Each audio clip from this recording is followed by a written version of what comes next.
Hello, it's Attorney Mike Revlin coming to you from Chicago. As usual, I got a nice little nugget from Denise Ropon. Thank you very much. It's very fun. Let's do this thing, shall we? And this court is assuming that your attorney, Counsel Stevenson, is not a... This is the end of the last appearance. I just like his straight out of Compton shirt. Straight out of Compton into Detroit. Out of the frying pan into the fire. Objecting. Not at all. That's correct. Correct, Your Honor. All right, so Mr. Montgomery, good luck. Go to court and handle your matter, please. Thank you. You can step aside, sir. Now, where it gets so much worse. Come on, Nick.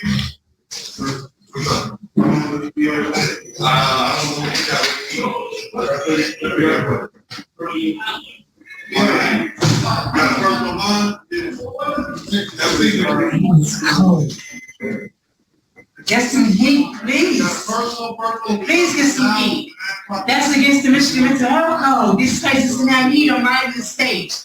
I'm right in Washington, D.C. This place does not have heat, Judge. They don't have heat. These windows are open. Please, sir, what's your name? Andre Taylor. What's your name?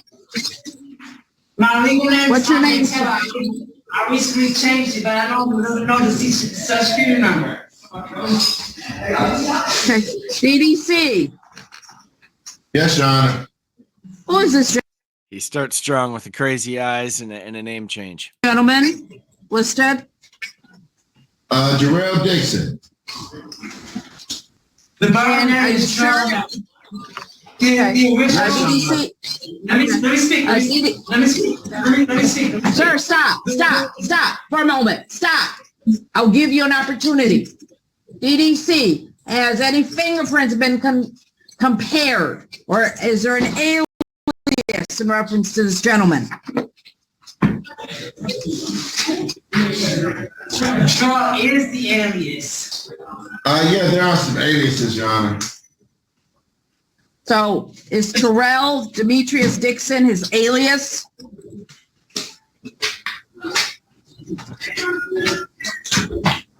I'm looking at Your Honor.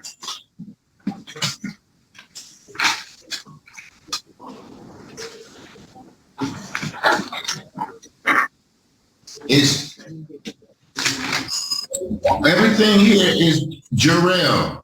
You should be in junction with the SSA. That is not my name. I changed it through the website. I have dually names. It's Gerald and Draw. And the SSA does not like that shit. Excuse my French, but they do not like that shit. And I changed it.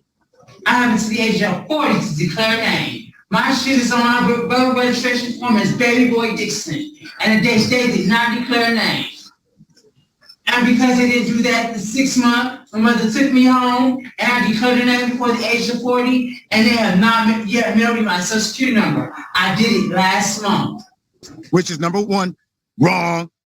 DDC, is this gentleman, is this gentleman Terrell Dixon or not? I'm not. Jarrell with a J. That's the former name. Check with the I will wait. You can check with the SSA. It's a pending new name. Well, Mr. Dixon, sir, that's what we have you listed as right now. Hopefully your attorney, whoever that is, will resolve that issue. So you have an attorney. Go ahead. If I didn't say the case number 240-5926901, go ahead, counsel. In the record, Your Honor, Janice Stevenson, appearing on behalf of Jarrell Dixon, stands and waives the reading of the information after the plea of not guilty be entered. Your Honor, I would ask the court in that we were not able to conclude Mr. Dixon's interview to make sure that Mr. Dixon knows what his rights are in the matter. And in fact, Your Honor, I would draw that. I would not be able to waive the reading of the information because we couldn't finish the interview. Okay. All right. Mr. Dixon, well, that is the name that I have you listed, sir. Let me tell you what the charges are. Count 1, home invasion, first degree. The maximum penalty is up to 20 years prison and or $5,000 fine. It is alleged on September 4th, 2024, that location of the offense, 8210 Middle Point Street, City of Detroit, that you did enter, commit an assault, or enter present or exiting while an individual was present, Norma Dixon. You have a count 2, assault, and battery, allegedly that you did make an assault or assault and battery on a Norma Dixon. The maximum penalty is up to 93 days jail and or $500 fine. You have a prior felony conviction under the habitual second offense notice. The penalty under the habitual, it is 1.5 times the maximum sentence on the primary offense of the or lesser term. Counsel Stevenson, anything else you wanted to add? Not at this time, Your Honor. I did not do home invasion. Okay, sir. I did not So, do sir, home I'm invasion. Okay, sir, I'm going to enter a plea of not guilty. Listen, sir, everything you're saying is being recorded. Everything, sir, everything you're saying is being recorded. So I'm going to enter a plea of not guilty, sir, and I'm going to give you some court dates. You can take it to trial, September 16, 2024, probable cause conference, followed by preliminary examination, September 23rd, 2024. Both matters are in front of Judge Taylor. While this case is pending, you're not to have any contact with Norma Dixon. That means no person-to-person contact, no contact with third parties, no phone calls, no emails, no text messaging. You're not to possess any firearms or any other dangerous weapons, and you're not to go to the Middle Point location. Understand those bond conditions. No, while there is, your precedence does not matter. Because a former judge ruled that I had the ability to get my belongings. You do not matter. Okay. Realize that. Okay. Also, sir, I gave you warnings. I cautioned you as to bond conditions. Now, counsel, go ahead. I don't know. I think she kind of matters. She decides whether or not you get to leave jail. That's something. Bond, please. Your Honor, Mr. Dixon, the people are asking for a bond of $75,000 cash or surety with tether house arrest. We believe that Mr. Dixon is a danger to the complaining witness. We have concerns about his safety as well, as far as him being able to keep himself out of trouble. He does have a 2014 assault and battery conviction, a 2015 assault and battery conviction, and he has 2 pending cases right now, Your Honor, in front of the court with the same complaining witness. First of all, they were not convictions. They were deferred.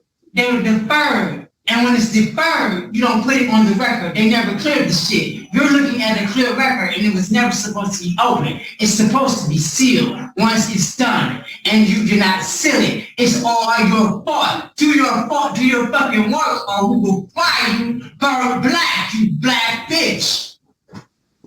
Oh, stop it, sir. Stop it. I have freedom of speech. I have freedom of speech. Sir, the court is not swearing at you. Do not swear at the people that are on Zoom with you. Do you understand that? Do not swear. Do not use profanity. Do not use profanity. If you continue, I will mute you, sir. If you continue, I will mute you. $400 million per hour. You restrict my freedom of speech and I will fine you $400 million per hour. Now, bitch, let's go. Let's go. Okay, he's left. Let's continue with the arraignment. He voluntarily stood up and left. Counsel Douglas, go ahead. What was the bond recommendation? The $75,000 cash or surety tether house arrest. I just wanted the court to know that he has 2 pending cases with the same complaining witness. This is his mother. They are both aggravated stalking cases, and he's scheduled for a competency hearing in November. And so, Your Honor, he's out on a personal bond, awaiting that competency evaluation and hearing. We do think that given that he's supposed to have no contact and given what the allegations are, we don't think that the personal bond is sufficient. We are asking for that bond. We think that it will help keep the complaining witness safe. It'll keep Mr.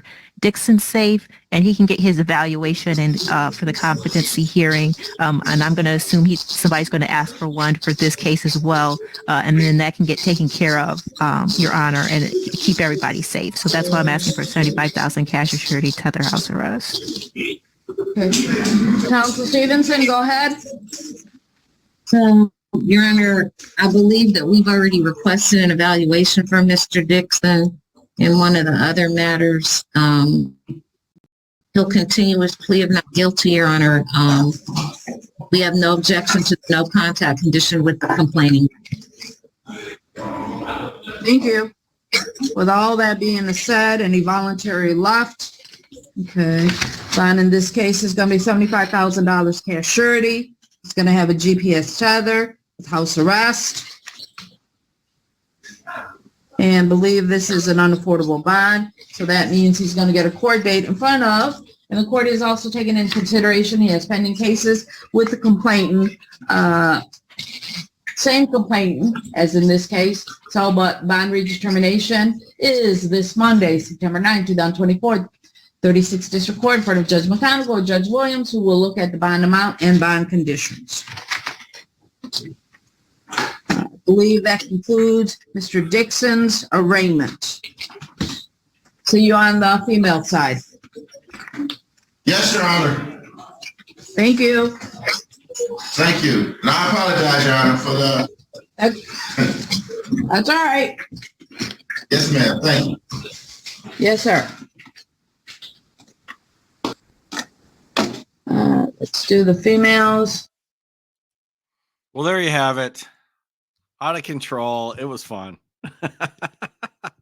Yes, he was in contempt. Yes, she could have held him in contempt. Probably should have held him in contempt, but I understand why she didn't. There are two things. First of all, she's got an issue with competency, so she wants to get that done first. Whenever that's in play, they don't really want to be throwing contempts out.